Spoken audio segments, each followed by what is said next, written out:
आदेश आदेश में एकतानाथ गुरु योगी तुलसीनाथ जी बापू श्री शनिदेव मंदिर भवनाथ तलेटी गिरनार जूनागढ़ गुजरात। कल बात की थी गोरक्षनाथ जी के चौथे सूत्र की कि छोड़ो काम क्रोध अहंकार और सहज जीना, छोड़ो द्वंद रहो निर्द्वंद, तजो अलिंगन रहो अबंध। इनका अर्थ कल जाना था कि संसार में प्रेम पूर्ण रहो, लेकिन उनमें उलझो मत, सुलझे हुए रहो। तो गोरक्षनाथ जी हमें ये समझाते हैं, अगर हमारा हृदय प्रेम से भरा है तो सबके साथ एक सा प्रेम, वो मोह बंधन वाला प्रेम नहीं कि ये मेरा है इसीलिए प्रेम, क्योंकि प्रेम में पूरा विश्व समा जाता है। प्रेम में कोई भेद नहीं होता कि ये मेरा है ये पराया है। जिसका हृदय प्रेम से परिपूर्ण है ना, उसे तो कोई जड़ चीज भी जड़ नहीं लगती, उसे हर जगह चेतनता दिखती है कि ये सब मेरे प्रभु ने, मेरे परमात्मा ने बनाई है। जड़ चीज भी अपने आप तो नहीं बनी, ये सारी सृष्टि परमात्मा ने बनाई है। तो जिसका हृदय प्रेम से परिपूर्ण है, उन्हें पूरी सृष्टि में चेतनता दिखेगी। उसे कहीं भी ऐसा नहीं लगेगा कि ये निर्जीव है, ये जड़ है, ये पराया है, ये मेरा नहीं है, ऐसा कभी भी नहीं लगेगा। और फिर भी इसमें रहते हुए भी वो सबसे अलग ही होगा। वो अपने ही अंदर, अपने ही भीतर, अपने परमेश्वर में लीन होगा। तो कल हमने इनका अर्थ जाना था। अब इससे आगे गोरक्षनाथ जी के श्लोक का सहज जुगति ले आसन करो, सहज जीना, जैसे हम है वैसे हम अपने आप को स्वीकार कर ले। ये पंच तत्व की काया है, तो इसी प्रकृति, पूरी प्रकृति ने हमें स्वीकार किया है ना। ये हवा क्या मना करती है हमें कि तुझे पवन नहीं दूंगा। ये सूरज की किरणें सबको एक सी सब पे पड़ती है ना। इस धरती माता पर सब चल रहे हैं, किसी ने भी हमारा अस्वीकार नहीं किया। पूरी प्रकृति स्वीकृत है, उनको अस्वीकार कुछ भी नहीं। लेकिन एक इंसान ही है जो अपने आप को जैसा है वैसा स्वीकार नहीं कर पाता। उन्हें हर जगह भूल दिखेगी, अपने आप में नहीं दिखेगी। हर जगह और दूसरों पर भूल दिखेगी।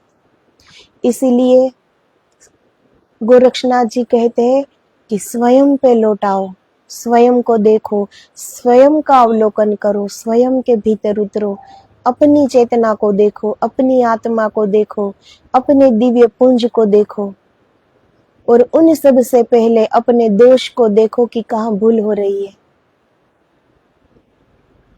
और वो भूल सुधार। तब होगा ना।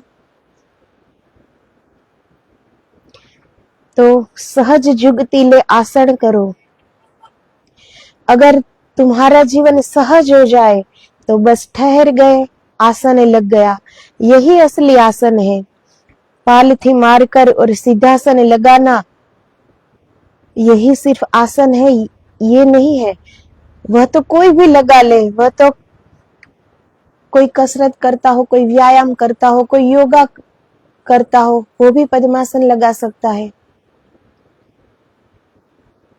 उसमें मेहनत करो तो कोई भी कर सकता है। ये तो आसन सिर्फ यही नहीं है कि पद्मासन लगा के या सिद्धासन लगा के बैठ जाओ, पर सहज आसन जिसमें हम सहज रह सके।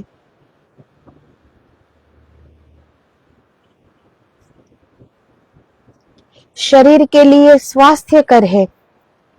ये जो पद्मासन है, सिद्धासन है, उनसे क्या लाभ होगा कि वो शरीर के लिए स्वास्थ्यकर है। इनका ये मतलब नहीं है कि हम अपना आत्मदर्शन कर लेंगे, इससे परमेश्वर के दर्शन, पद्मासन लगाएंगे, सिद्धासन लगाएंगे तो ही परमात्मा के दर्शन पाएंगे, ऐसा नहीं है। लेकिन उससे कोई आत्मा नहीं मिल जाएगी। सहजता में, निजता में जो आसन लग जाता है तो आत्मा का अनुभव शुरू होता है। तन मन पवना दृढ़ करी धरो। तो आगे गोरक्षनाथ जी क्या कहते हैं कि तन मन पवना दृढ़ करी धरो। सहज आसन लग गया जिसमें कोई तकलीफ ना हो, हम आसानी से बैठ सके। कि फिर जब हम ध्यान कर रहे हो तो पैरों में कहाँ दर्द उठ रहा है, ये हिलना डुलना सब हो नहीं, जिससे हम सुखपूर्वक बैठ सके जिस भी मुद्रा में, वही सहज आसन में बैठना चाहिए। क्योंकि तभी हमारा ध्यान शरीर से हट जाएगा, क्योंकि हम बिल्कुल सहजता से सुखपूर्वक बैठे हैं। फिर अपने आप तन मन पवन श्वास शांत होने लगती है, दृढ़ होने लगती है। तुम सहज जियो। तुमने देखा जब भी तुम झूठ बोलते हो तुम्हारी श्वास कंप जाती है। देखना जब भी तुम झूठ बोलोगे तुम्हारी श्वास डावाडोल हो जाएगी, उसकी सहजता, उसका छंद टूट जाएगा। जब तुम सच बोलोगे छंद जारी रहेगा। इसी आधार पर वैज्ञानिकों ने मशीन बना ली है, झूठ पकड़ने की मशीन।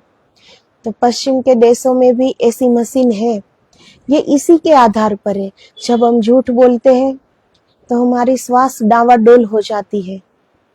ऐसा क्यों होता है? क्योंकि हमारी चेतना अंदर जागृत है, वो हमें रोकेगी कि झूठ मत बोलो, असत्य मत बोलो, वो रोकेगी। पर हम हमारी चेतना का सुनते नहीं, अनसुना कर देते हैं। इसीलिए जब भी कोई झूठ बात, हम किसी से असत्य बोलते हैं तो हमारी श्वास डावाडोल हो जाती है, सहज नहीं रहती।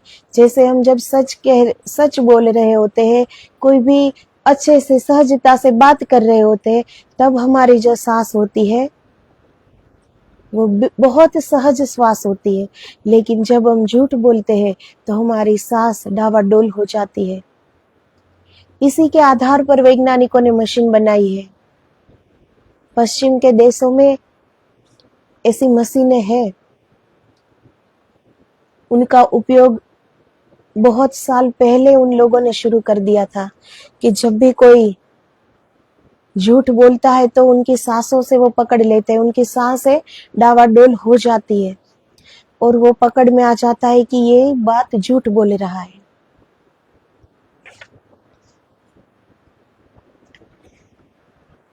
तो गोरक्षनाथ जी कहते हैं तन मन पवना दृढ़ करी धरो। जब हम सहज आसन में बैठते हैं तो हमारी सांसें शांत हो जाती है, सहज हो जाती है, दृढ़ हो जाती है और धीरे धीरे हमारा आसन भी दृढ़ हो जाएगा। यकायक हम सीधा तो कोई 3 घंटे का आसन लगा नहीं सकता, लेकिन धीरे धीरे शुरू करने से हमारा आसन भी दृढ़ हो जाता है। फिर हम चाहे उतनी देर बैठ सकते हैं आसन में। सीधे सीधे तो ध्यान भी नहीं लगता, क्योंकि हम उनके आदी नहीं है, भीतर देखने के आदी हम रहे नहीं। बहिर्मुखता से भरी जिंदगी है सबकी, तो बाहर जितना हम देख सकते हैं उतना हम भीतर नहीं देख पाएंगे। लेकिन शुरुआत कर दी तो एक ना एक दिन हो जाएगा और उनमें आनंद मिलेगा, क्योंकि परमानंद हमारे अंदर है। तो धीरे धीरे आनंद मिलने लगेगा, धीरे धीरे हम भीतर उतरने के आदी होने लगेंगे। फिर हमें अंदर उतरना बहुत अच्छा लगेगा। जैसे हमें अभी, जैसे सबको बाहर जाना अच्छा लगता है, बाहर का दृश्य देखना अच्छा लगता है, वैसे ही जब ध्यान में जब भीतर का अनुभव होता है, अनुभूति होती है, वो ज्योतिर्पुंज जब दिखती है, अंदर भी पूरा सारे दृश्य अंदर है, तो धीरे धीरे भीतर उतरेंगे तो हम वो आदी भी हो जाएंगे। भीतर देखने के, उल्टा हम राह देखेंगे कि कब हमें समय मिले और कब हम अपने भीतर उतर जाए, हम बैठ जाए आंख बंद करके, आज क्या दिखेगा अंदर, आज कितनी शांति की अनुभूति होती है। तो धीरे धीरे धीरे अच्छा लगने लगता है। लेकिन जबरदस्ती हम अपने साथ जो जबरदस्ती कर देते हैं ना, इसीलिए ध्यान से हम ध्यान लगा नहीं पाते। लेकिन मन जहाँ जा रहा है उसे जाने दो, उनके साथ बहो मत, मन वापस लौट आएगा। और धीरे धीरे अभ्यास से क्या नहीं हो सकता, तो धीरे धीरे अभ्यास जारी रहेगा, वैसे वैसे हमारा ध्यान भी बढ़ता जाएगा।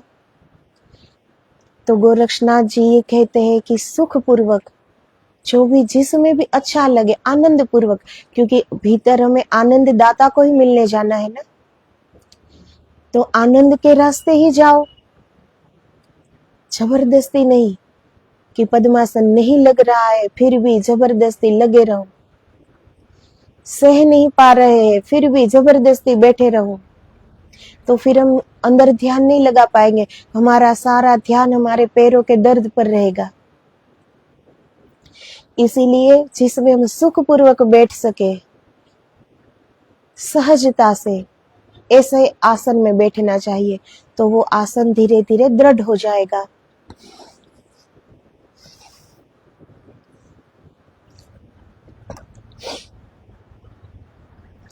कोई आदमी झूठ नहीं बोल सकता बिना श्वास को डावाडोल किए। तो जो आदमी सच जीता है, सहज जीता है, उसकी श्वास अपने से स्थिर होती जाती है। तुम जानकर यह हैरान होगे कि ध्यान में एक ऐसी घड़ी आती है सहजता की, कि जब श्वास बिल्कुल ठहर जाती है। बिल्कुल, अगर तुम ध्यानस्थ व्यक्ति के सामने आईना ले जाओ तो आईने पर भी श्वास की कोई छाया नहीं पड़ती, आईने पर भी कोई श्वास का धब्बा नहीं पड़ता। साधारणतः आईने को पास लाओगे नाक के तो भाप निकल रही है, वह आईने को आच्छादित कर देगी। और इसीलिए कभी कभी ध्यान में जाता हुआ व्यक्ति घबरा जाता है कि कहीं मैं मर तो नहीं रहा हूँ। घबराने की कोई जरूरत नहीं, मर नहीं रहे हो। पहली बार तुम्हें जीवन का, परम जीवन का स्पर्श हो रहा है। सब ठहर गया है, श्वास तक ठहर गई है, इतनी गहन शांति है कि हलन चलन बंद हो गया है। तो इंसान जब झूठ बोलना बंद कर देता है तो श्वास डावाडोल होना बंद हो जाएगी, सहज सांसें शुरू हो जाएगी। जैसे जैसे हमारा आसन दृढ़ होगा वैसे वैसे वैसे हमारी सांसें भी स्थिर होने लगती है। ऐसा नहीं है कि हमारा मन ही स्थिर होता है, हमारी सांसें भी स्थिर होने लगती है। बहुत से ऐसे संत हो चुके हैं और बहुत से ऐसी महान आत्माएं अभी भी है, अभी भी ऐसे महात्मा है, अभी भी ऐसे संत हैं। ये भारत की भूमि, ये धरती माता संतों से खाली नहीं है। ये धरती, वो अपने सपूतों को अपने गोद में लिए बैठी है, इसीलिए तो कलयुग में भी अभी हम अच्छे से जी रहे हैं। बाकी समय आज कहां से कहां पहुंच गया है, लोगों के विचार वर्तन क्या से क्या हो गया है, फिर भी ये धरती टिक रही। ये इन्हीं सपूतों के आधार पर टिकी है, इन्हीं संतों के आधार पर टिकी है ये धरती। तो ध्यान में धीरे धीरे आगे बढ़ते वैसे हमारी सांसें भी ठहर जाती है, क्योंकि अंदर वही शांति है, शाश्वत शांति। वहां कोई शोर नहीं है, वहां कोई हलन चलन नहीं है, वहां कुछ भी डावाडोली नहीं है, बिल्कुल शांत, बिल्कुल स्थिर, बिल्कुल सहज। तो हमारे अंदर जो शांति है, उनसे जब वो शांति की हमें झलक मिलने लगेगी तो हमारी सांसें भी स्थिर हो जाती है। कितनी बार हमने सुना होगा, पढ़ा भी होगा कि संत महात्मा जो होते हैं वो अपनी सांसें ब्रह्मरंध्र में ला देते हैं और लोगों को ऐसा लगता है कि इसका देह छूट गया, इनकी मृत्यु हो गई, पर वास्तव में मृत्यु नहीं हुई होती। उन्होंने अपनी श्वास को ऊपर चढ़ा दी होती है ब्रह्मरंध्र में। लेकिन जिसे नहीं पता उसे तो ऐसा ही लगेगा कि उनकी मृत्यु हो गई है, क्योंकि वहां सांसें ठहर जाती है, रुक जाती है। ध्यान में ऐसी स्थिति आ जाती है कि हमारी सांसें रुक जाती है। इसीलिए ये एक उदाहरण है कि आईना भी अगर नाक के पास ले जाओ तो सांस की जो भाप निकलती है वो नहीं निकलेगी, धब्बा, कोई धब्बा नहीं लगेगा आईने पर, क्योंकि सांस रुक गई है। तो ऐसी स्थिति तो संतों की होती है। तो जो नहीं जानते वो उन स्थिति में ऐसा समझते हैं कि इनकी मृत्यु हो गई क्योंकि सांसें चले नहीं रही है। लेकिन वास्तव में ऐसा नहीं होता। वो मृत्यु नहीं है, वो ध्यान की वो गहन शांति में वो संत हो लीन हो गए होते हैं। संयम चित वो जुगत आहार, संयम का अर्थ मध्य में होना। इस अति पर जाना न उस अति पर जाना, न तो ज्यादा खाना न कम खाना, न ज्यादा सोना न कम सोना, मध्य में रहना। तो कोई भी चीज का अतिरिक्त, कहते हैं ना अति की गति नहीं होती, तो किसी भी चीज का अतिरिक्त नहीं होना चाहिए जिंदगी में, उसकी गति नहीं होती। न इस तरफ अति करो न उस तरफ अति करो, मध्य में रहो, बीच में रहो।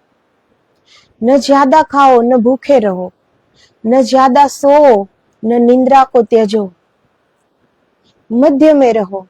जितना इस शरीर को टिकाने के लिए जितना चाहिए उतना लो।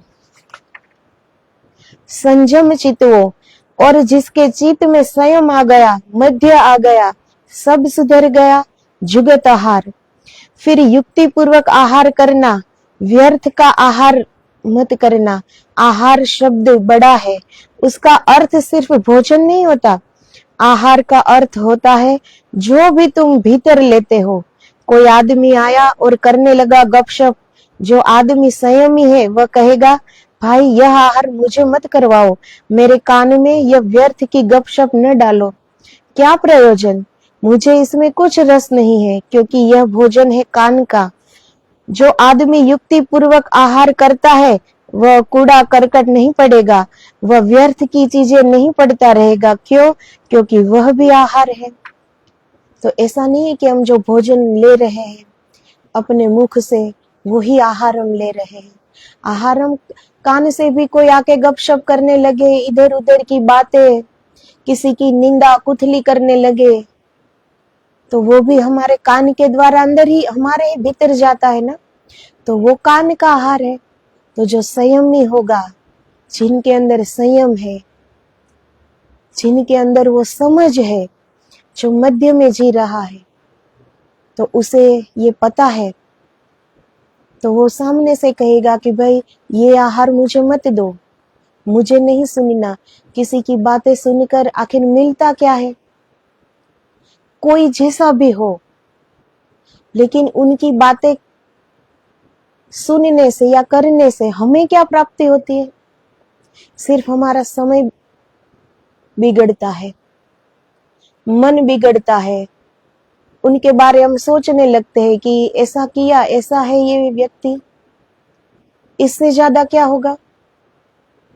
तो जो जिसमें समझ है, जिसमें संयम है, वो तुरंत सामने वाले को रोक देगा कि नहीं, मुझे नहीं सुनना, ये आहार मत दो मेरे कानों को। कोई जो भी कह रहा हो, कोई जो भी कर रहा हो, इससे मुझे क्या?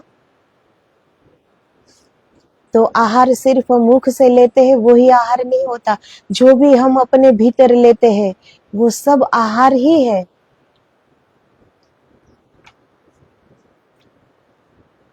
तो युक्ति पूर्वक जो आहार करता है वो कूड़ा करकट नहीं पड़ेगा। तो पढ़ने में भी हम जो पढ़ते हैं ऐसे ही हमारी सोच बनती है, ऐसे ही हमारे विचार बनते हैं, ऐसे ही हमारा वर्तन बनता है।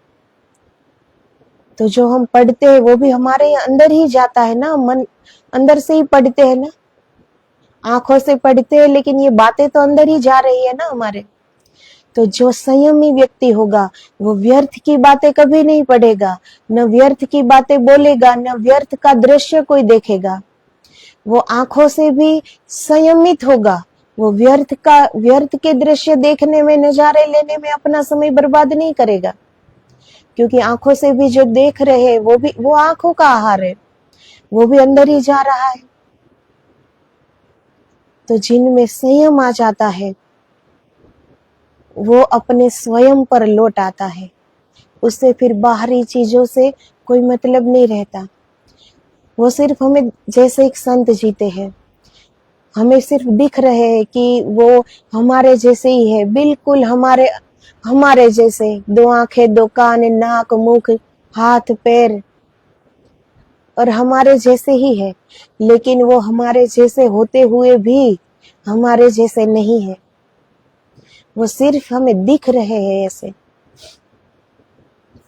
क्योंकि उसने ये शरीर का चोला धारण किया है ईश्वर की राह दिखाने के लिए, लेकिन वो हमारे जैसे नहीं है, वो ईश्वर से भी ऊंचे है। संत का स्थान परमात्मा से ऊपर होता है। परमात्मा भी दोनों हाथ जोड़े संत के पैर के पास खड़े होते हैं। ईश्वर को भी संतों के चरण छूने में उनको भी आनंद आता है। इसीलिए तो जब जब ईश्वर ने अवतार धारण किया है, सब ने आकर यहाँ गुरु करे हैं, गुरु किए हैं, सबके गुरु थे, वरना स्वयं परमात्मा है। परमात्मा ने ही मनुष्य अवतार धारण किया था, लेकिन फिर भी क्योंकि उन्होंने गुरु की महत्ता समझाई हमें कि गुरु क्या होते हैं, तो गुरु ईश्वर से भी ऊंचा स्थान होता है गुरु का। तो जो संयम जिसमें आ जाता है, वो न व्यर्थ की बातें करता है, न व्यर्थ की कोई व्यर्थ कुछ पढ़ता भी नहीं है, न व्यर्थ के दृश्य देखता है, न किसी की निंदा कुथली सुनेगा, न कानों से व्यर्थ का आहार लेगा, न आंखों से, न मुख से। तो वो मध्य में जी रहा है, किसी भी चीज की अति नहीं है, बिल्कुल वो मध्य में है, सहज भाव में।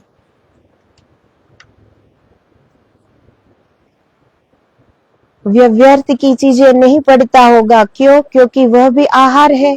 वह व्यर्थ के दृश्य भी नहीं देखेगा, वह टेलीविजन पर बैठकर मार काट नहीं देखता होगा, वह फिल्म में जाकर नहीं बैठ जाएगा कि वही पीटी पिटाई कहानियां, वही वही प्रेम, वही त्रिकोण और देख रहा है, फिर वही देख रहा है। इस कचरे को वह भीतर नहीं ले जाएगा, क्योंकि जो भी तुम भीतर डालते हो उससे तुम निर्मित हो रहे हो।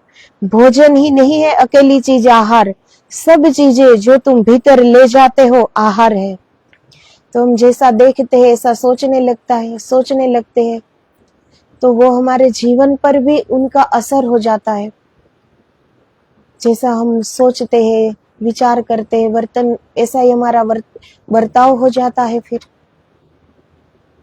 इसीलिए संयमित व्यक्ति कभी भी व्यर्थ की चीजें नहीं देखेगा, क्योंकि ले जाना तो भीतर ही है ना।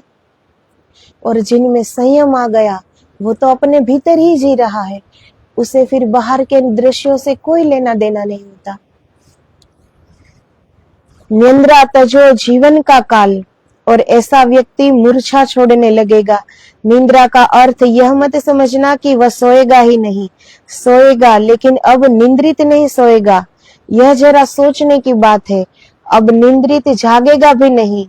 तुम तो जागे हुए भी सोए हुए हो, चले जा रहे रास्ते पर हजार विचार चल रहे हैं, वही उलझे, न तो रास्ता दिखाई पड़ रहा है और न लोग दिखाई पड़ रहे हैं, चले जा रहे हैं। अगर तुमसे कोई अचानक पूछ बैठे कि तुम जिस रास्ते से गुजर कर आए, उस रास्ते के किनारे जो वृक्ष है उस पर फूल खिले हैं या नहीं, तुम कहोगे कि देखा ही नहीं, और वहीं से निकलते हो, रोज वहीं से निकलते हो, घर आते वहीं से हो, जाते वहीं से हो, फूल खिले हैं, देखा ही नहीं, देखोगे कैसे? तुम तो अपने विचारों में उलझे चले जा रहे हो। तो जो संयमित व्यक्ति है, ऐसा नहीं कि वो सोएगा ही नहीं, वो तो जो शरीर का जो क्रिया है, जो शरीर मांगता है वो करेगा, लेकिन वो अब निंद्रा में भी होश पूर्वक जिएगा, वो जागरूक होगा। हमारी चेतना तो जागरूक ही है, सिर्फ हम सोते हैं ना। हम तो जाग के भी सो रहे हैं। जिसने अपने आप को पहचाना नहीं वो तो जागा होगा, जागा हुआ कहाँ है? तो फिर ये तो हम मान लेते हैं कि सुबह हो गई, आंख खोल दी और हम जाग गए। जागना इसे नहीं कहते, वो तो हम नींद से जागे। जागना उसे कहते हैं कि जो हमारे अंदर जितना भी जागरूक है वो हम देख पा रहे हैं और जागरूकता में जी रहे हैं। भले ही निंद्रा में हो फिर भी हमें पता है कि हम क्या कर रहे हैं। लेकिन हम तो जागे हुए भी निंद्रा में होते हैं, कोई ना कोई विचारों में ही होते हैं ना। क्या विचार शून्य कोई हो पाता है? तो विचार शून्य हो पाते हैं जो ध्यान की गहराई में उतर जाते हैं, वो लोग विचार शून्य हो जाते हैं। लेकिन जिसने अपने आप को पहचाना नहीं, ध्यान का कोई अनुभव नहीं, अपने होने की कोई अनुभूति नहीं, तो ऐसे लोग तो जागे हुए भी सोए ही है ना। कहीं भी जा रहे हो, क्या हो रहा है, आसपास क्या है, और प्रकृति तो कभी दिखेगी ही नहीं। इतना इस चर्म में उलझे हुए इंसान है कि व्यक्ति तो सबको दिखेगा कि हाँ यहाँ ये खड़ा था, ये खड़ी थी, लेकिन कहीं फूल खिल रहा है, कहीं हरे पत्ते से लदा पूरा वृक्ष लहरा रहा है, कभी दृष्टि नहीं जाएगी। पता भी नहीं होगा, हर रोज वहीं से आते हैं जाते हैं, फिर भी नहीं पता होगा कि कौन कौन से फूल रास्ते पर खिले हैं, कितने छोड़ आते हैं रास्ते पे, कितने हरे भरे पेड़ आते हैं रास्ते पे, उस पे ध्यान नहीं जाएगा। ध्यान कहाँ जाता है? चर्म में। कौन खड़ा था, कौन क्या बात कर रहा था, कान खड़े हो जाएंगे तुरंत। किसी की बात सुनने में इतनी तत्परता रहती है कि वो पता होगा कि किसने क्या कहा, कौन क्या बात कर रहा था, कौन कहाँ जा रहा था, कौन किसको देख रहा था, वो सब पता होगा। इसलिए हम प्रकृति से ही इंसान दूर हो रहा है और हमारा मूल यही है प्रकृति, लेकिन वो हम कभी देखते ही नहीं। एक छोड़ पे फूल खिलता है, कितने आनंदित करने वाली वो क्षण होती है, लेकिन इसका अनुभव कोई नहीं करता। जब सूरज उगता है, पहली पहली किरण फूटती है, उसका सौंदर्य कैसा होता है वो किसी ने ध्यान से नहीं देखा होगा। पानी बहता है नदी में, उनकी जो एक धुन होती है पानी की, वो सुनी तो होगी पर उनकी कोई अनुभूति नहीं होगी। अगर वही दो लोग बातें कर रहे हो तो हमारे कान ऊंचे हो जाते हैं कि क्या बातें हो रही है, क्या बात कर रहे हैं, तो हमें सुनने में मजा आने लगता है। लेकिन जो प्रकृति की आवाज है वो सुनने में हमें कोई आतुरता नहीं। तो धीरे धीरे इंसान प्रकृति से दूर होता जा रहा है, इसीलिए वो अपने भीतर नहीं उतर पाता।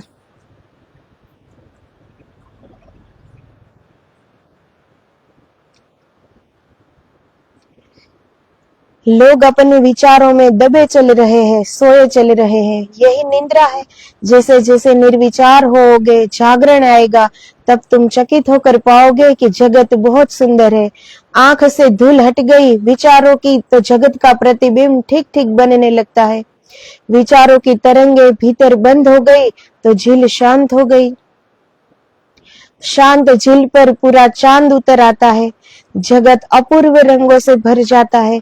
लेकिन जब तक यह चित्त की धूल है तब तक जगत बासा बासा मालूम होता है, ऐसा लगता है सब वही है। यहाँ कुछ भी वही नहीं है, सब रोज नया हो रहा है।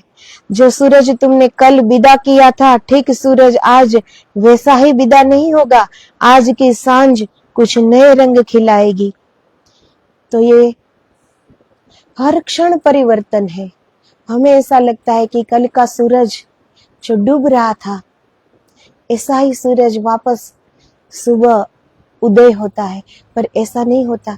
कल जिस सूरज को हमने विदा किया था, आज वो ऐसा ही नहीं है। आज उसकी कुछ और रंगत होती है, कुछ और ही लालिमा होती है। तो पूरी सृष्टि जो ईश्वर ने बनाई है, वो सुंदरता से भरपूर बनाई है।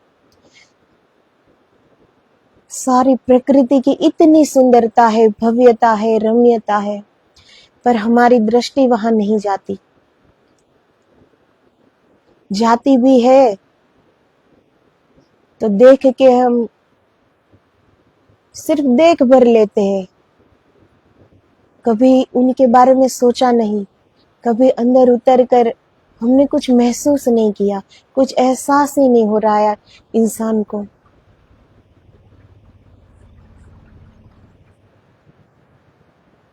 तो जैसे जैसे हम निर्विचार होने लगेंगे तो सृष्टि बड़ी ही सुंदर दिखने लगेगी, क्योंकि जैसे जैसे हम निर्विचार होने लगेंगे वैसे वैसे हम प्रकृति से जुड़ने लगेंगे। फिर आसपास जो शोरगुल है वो हमारे कानों में नहीं आएगा, हमें पता भी नहीं लगेगा। कहते हैं ना, मेले में भी अकेला और अकेले में मेला। फिर वो व्यक्ति ऐसा हो जाता है, पूरा मेला लगा हुआ है फिर भी वो अकेला है, और अकेला है फिर भी मेला है। वो अकेला होकर भी अकेला नहीं है, ऐसा समर्पित है अपने ईश्वर में, अपने परमानंद में। भीतर जो ज्योतिर्पुंज के शिखर पर विराजमान है वो, फिर उसे जगत का ये बाह्य जो नजारे हैं वो नहीं दिखेंगे। जो ईश्वर ने जो प्रकृति को दिया है वो उसे दिखाई देगा, और उसे सृष्टि बड़ी ही सुंदर दिखने लगेगी, जीने जैसी लगेगी। इस पूरी सृष्टि का सौंदर्य दिखेगा।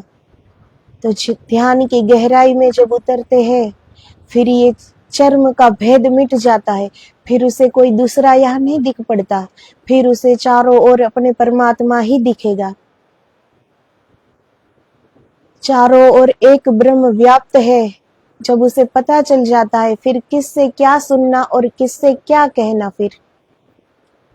तो फिर वो अभिभूत हो जाता है ईश्वर की करुणा पर, कृपा पर। वो लीन हो जाता है फिर उसी आनंद में। तो उसे जागरण कहते हैं। बाकी जो हम जी रहे हैं वो सिर्फ हमें लग रहा है कि हम जाग गए हैं, लेकिन हम जाग के भी सोए हुए ही है। जब तक हमने अपने आप को जाना नहीं, जब तक हम विचारों की श्रृंखलाएं किए जा रहे हैं, तब तक हम कहाँ जी रहे हैं। जीना वही होता है कि जब हम हमारे अंदर हमारे जो ज्योतिर्पुंज आत्मा जो परमात्मा है उनके शिखर पर विराजमान हो जाएंगे। सच्चा जीवन तब शुरू होगा, और जागना उसे कहते हैं।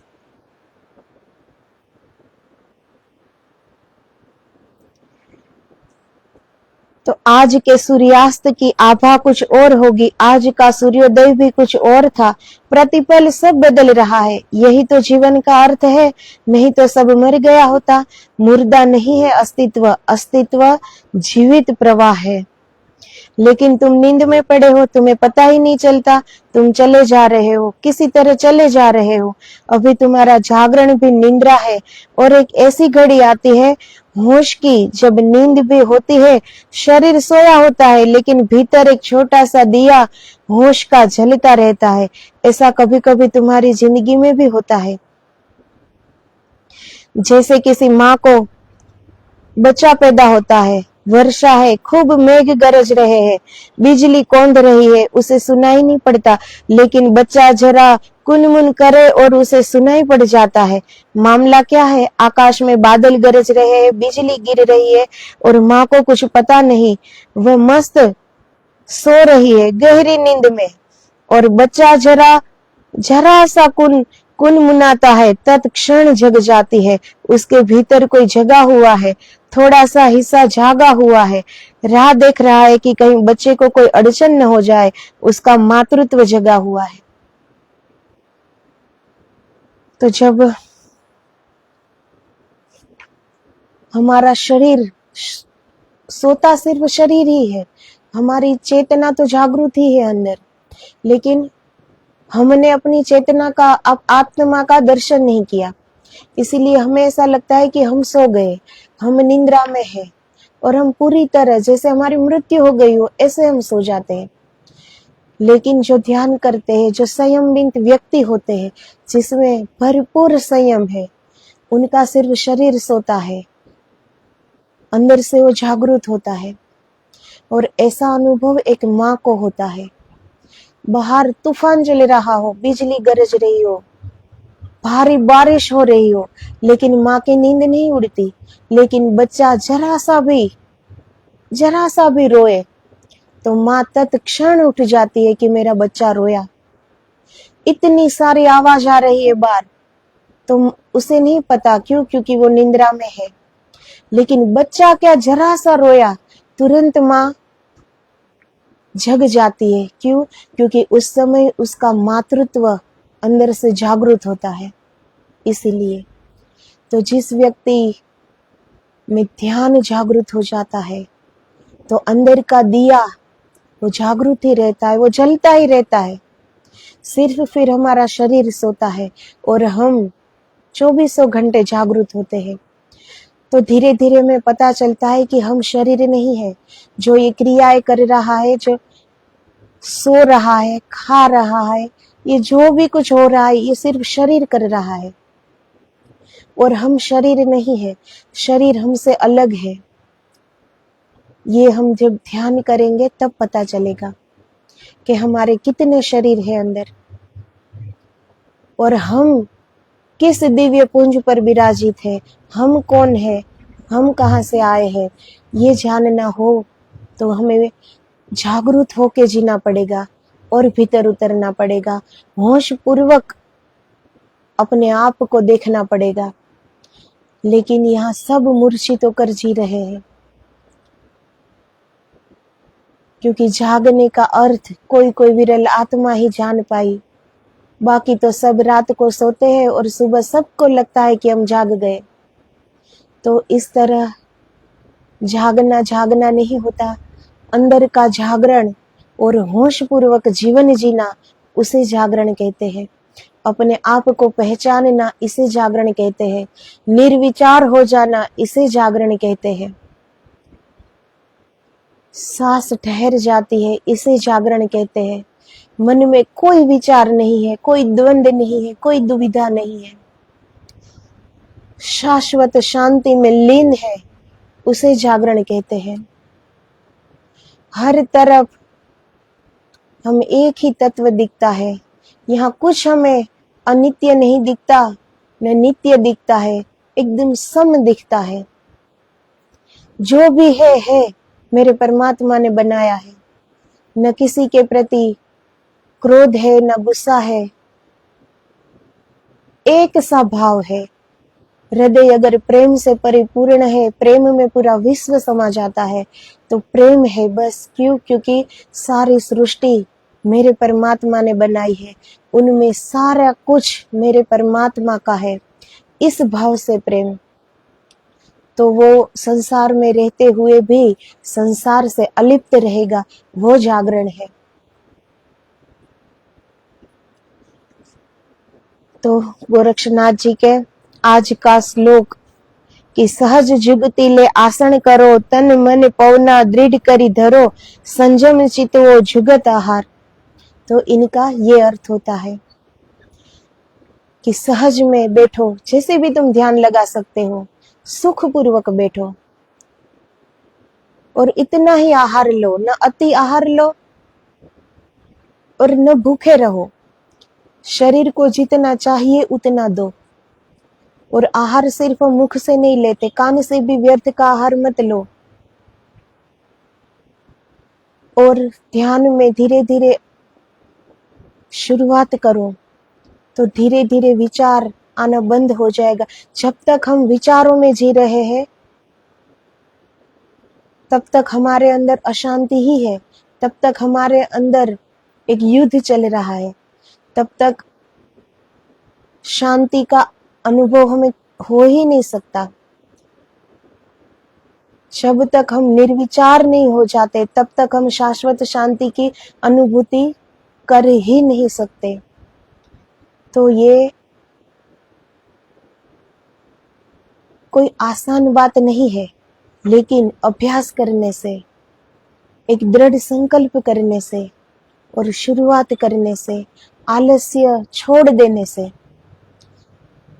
और कुछ प्राप्ति करनी है, मनुष्य देह मिला है तो अपने आप को पहचानना है, ऐसी लगनी हो तो धीरे धीरे हो जाता है।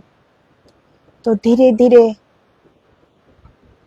जब पात्र बन जाते हैं तो हाथ थामने वाला भी ऐसा सदगुरु मिल जाते हैं फिर कि उनकी उंगली थामे ये मार्ग आसान हो जाता है। तो आदेश आदेश, जय गिरनारी, जय गुरुदेव।